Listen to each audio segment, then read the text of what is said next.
Un peu de folie dans ce monde de brutes. Pardon, bonjour Laurent. Ça va? Comment va mon Frédéric? Bien.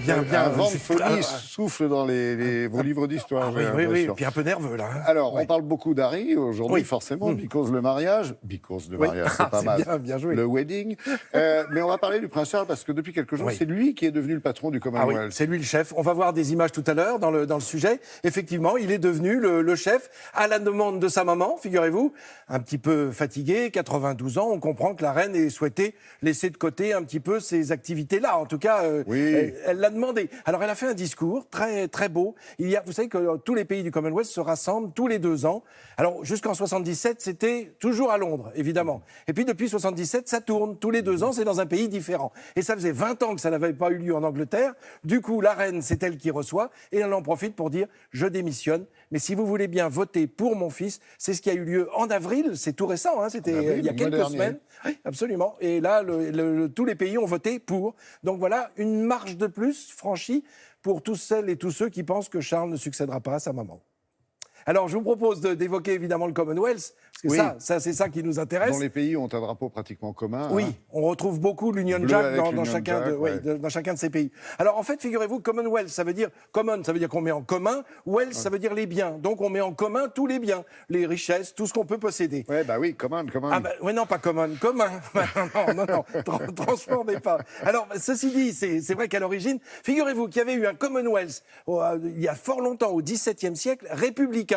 En Angleterre, oui, républicain. La République avait existé. Je vous propose de regarder des images entre 1640 et 1660. Ça a duré qu'une vingtaine d'années avec ce personnage que l'on va voir là sur nos images qui s'appelle Cromwell. Et quel Cromwell? C'est Oliver Cromwell qui devient Lord protecteur.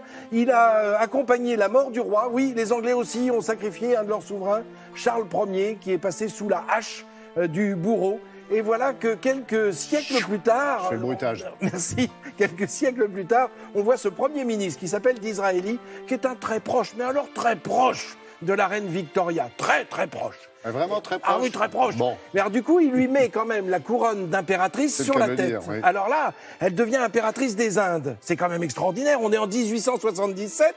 Et là, c'est un tournant dans l'histoire parce que à partir du moment où elle devient impératrice, elle règne pratiquement sur toutes les colonies.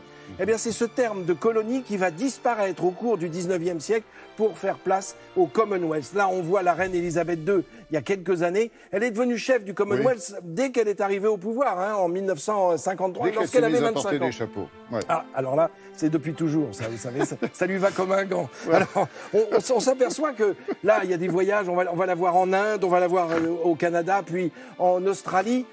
En fait, la décolonisation a fait que ces pays n'étaient pas d'anciennes colonies, ils avaient déjà passé des accords avant la décolonisation. On appelait ça des dominions. Et du coup, tous ces pays vont rester très liés à la couronne d'Angleterre. Il y a un échange permanent entre les deux, et pour cause, parce que le pouvoir se parle, les premiers ministres se parlent entre eux. Aujourd'hui, c'est une organisation de 53 pays à travers le monde. C'est ça, 53, c'est impressionnant. C'est impressionnant. On peut en citer 5-6 comme ça. Alors, juste pour l'Europe, par exemple, pour l'Europe, parce qu'on se dit, tiens, en Europe, qu'est-ce qu'il y a? Il y a Malte et Chypre, par exemple, qui dépendent. Ce sont les deux seuls pays, à part l'Angleterre, évidemment, et la Grande-Bretagne, très exactement. Et puis, voilà, on la voit là.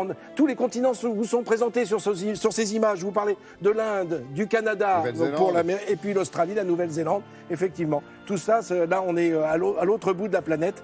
Et alors, il y a, certes, elle règne...